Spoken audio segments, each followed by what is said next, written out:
Shri Satguru Sai Nath Maharaj Ki Jai. Shri Sai Satcharitra, the wonderful life and teachings of Shri Sai Baba. Chapter 4, Sai Baba's first advent in Shirdi. Mission of the Saints, Shirdi, a holy Tirth. Personality of Sai Baba, dictum of Gauli Bua. Appearance of Vittal, Kshetra Sagar's story. Das Ganu's bath in Prayag. Immaculate Conception of Sai Baba and his first advent in Shirdi. 3 Vadas. In the last chapter, I described the circumstances which led me to write Sai Satcharita. Let me now describe the first advent of Sai Baba in Shirdi.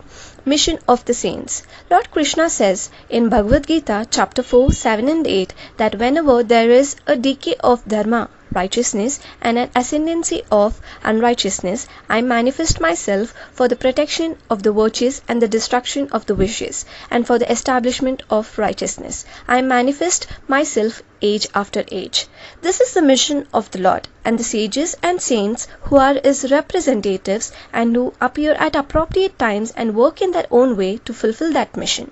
For instance, when the twice born, that is, the Brahmins, the Kshatriyas and Vaishyas neglect their duties, and when the Shudras try to usurp the duties of other classes, when spiritual preceptors are not respected but humiliated, when nobody cares for righteous and religious instructions, when everybody thinks himself very learned, when people begin to partake of forbidden foods and intoxicating drinks, when under the cloak of religion people indulge in malpractices, when people belonging in different sects fight among themselves, when Brahmins fail to do Sandhya adoration and the Orthodox leave their religious practices, when yogis neglect their meditation, when people begin to think that wealth, progeny, wife are their sole concern and thus turn away from the true path of salvation, then saints appear and try to set matters right by the words and action.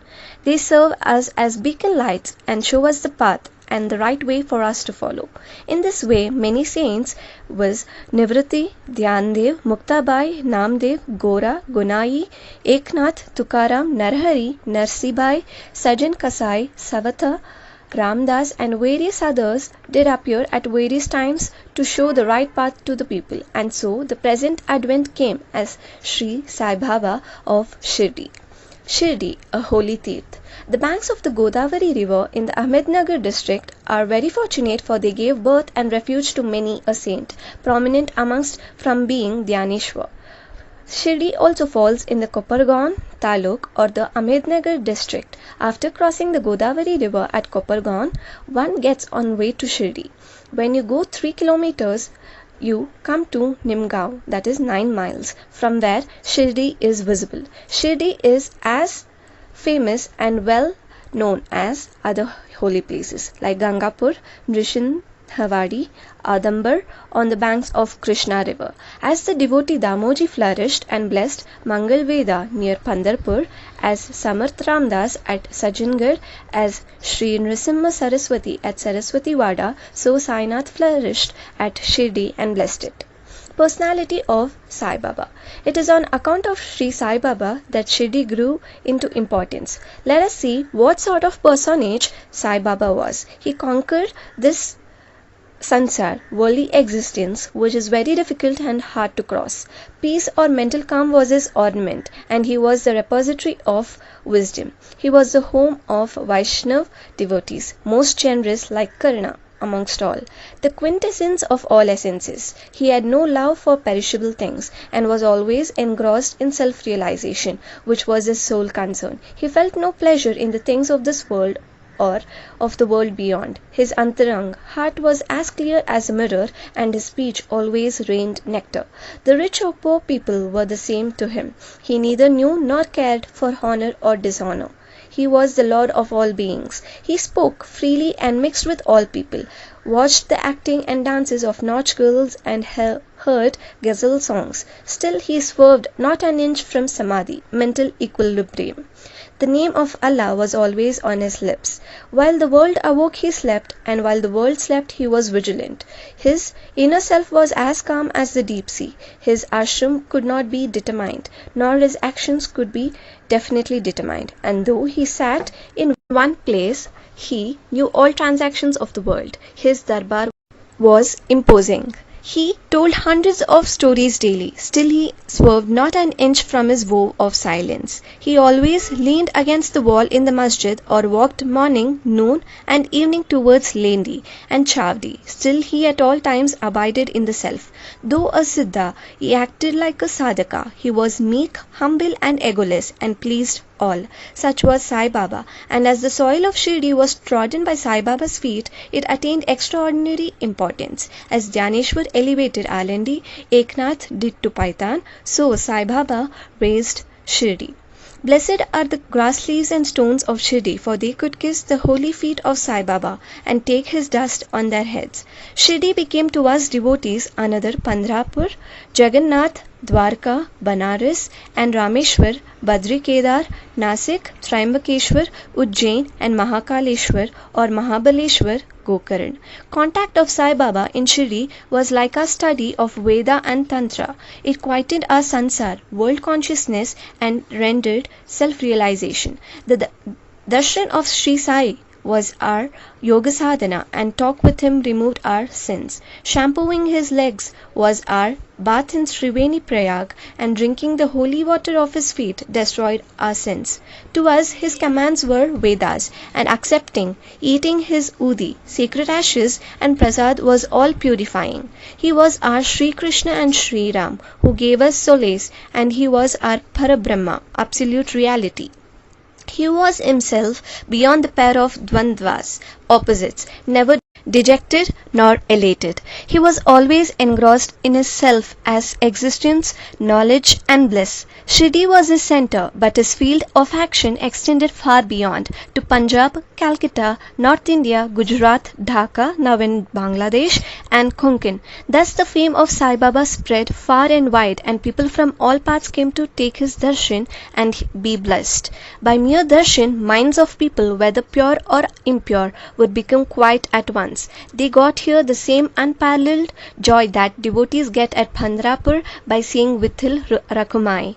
This is not an exaggeration. Consider what a devotee says in this respect. Dictum of Gauli Bua. An old devotee by name Gauli Bua, aged about 95 years, was a Varkhari of Pandri. He stayed for 8 months at Pandharpur and for 4 months, Ashada to Kartik, on the banks of the Ganges. He had a donkey with him for carrying his luggage and a disciple as his companion.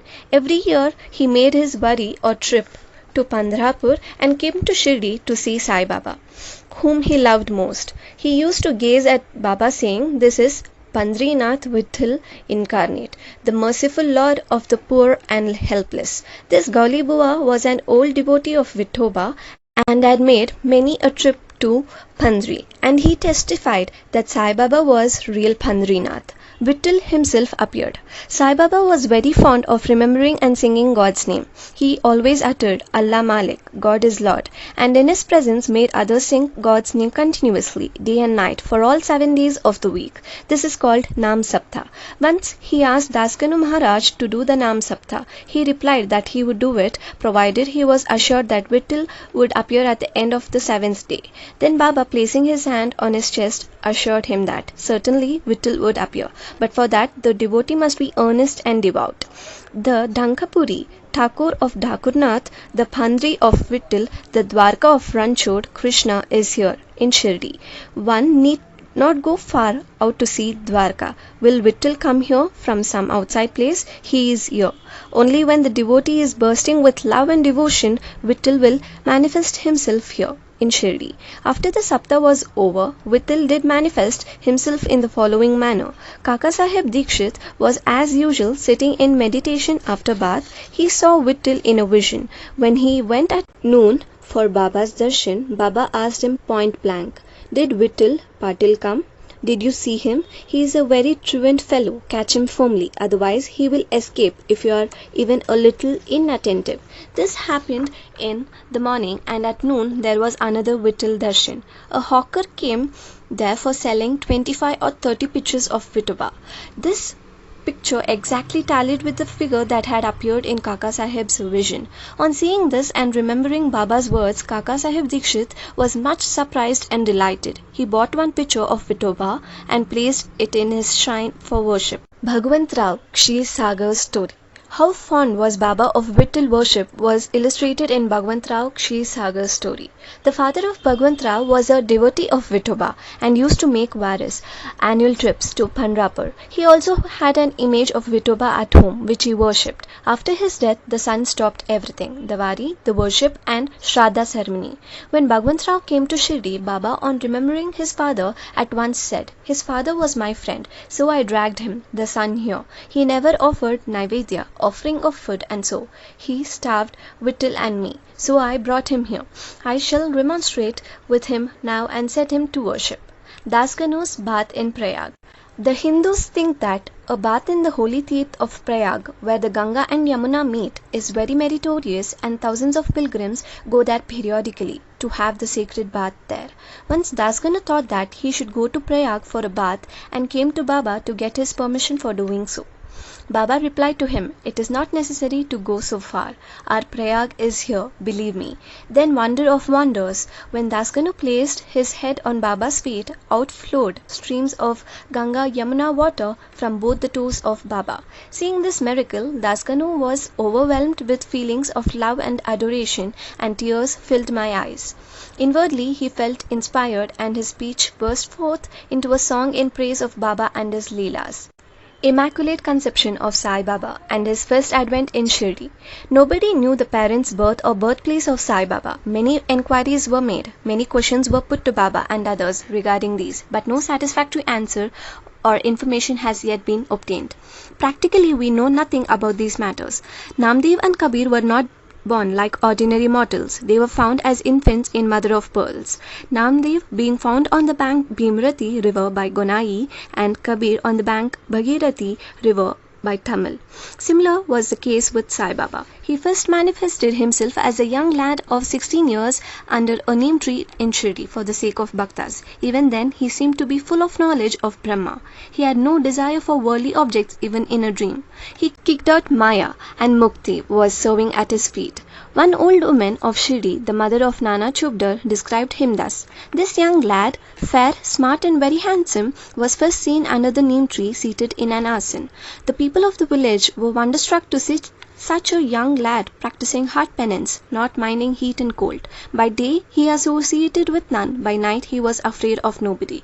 People were wondering and asking whence this young chap had turned up. His form and features were so beautiful that a mere look endeared him to all. He went to nobody's door, always sat near the neem tree. Outwardly he looked very young, but by his action he was really a great soul. He was the embodiment of dispassion and was an enigma to all.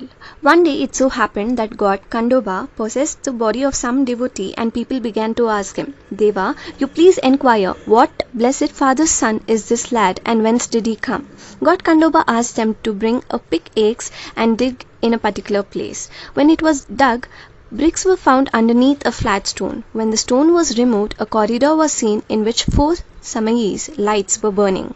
The corridor led to cellar where cow-mouth-shaped structures, wooden boards, rosaries were seen.